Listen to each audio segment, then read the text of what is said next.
What's the status of the union strikes? Thanks for having me on your show. The strike is starting to wind down. The government has managed to lift most of the road blockades around the country. However, the all-important commodities exports are still being affected. The big export terminal in Santos and Sao Paulo State, while there are no more blockades, the military is still there to disperse protesters and guarantee access in and out of the port. And so some of those exports have been some of the slowest things to come back to normal here in the country. Yeah, Peter, and if we drill down, say, just to soybean exports were already rolling over before this. So you answered kind of my question is, how quickly can the system, in particular, say, with soybean exports, so important to Brazil, be up and running? What's the difficulties? Yeah, right now we do still have delays in loading at a lot of the terminals.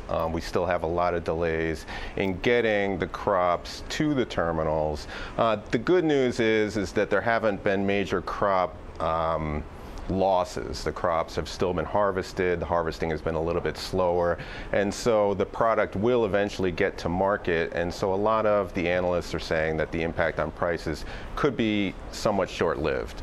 And Peter, at the center of this is Petrobras and CEO Pedro Perente, who wound up raising diesel prices that sort of triggered the strike and then since cut them. Is Petrobras the scapegoat here?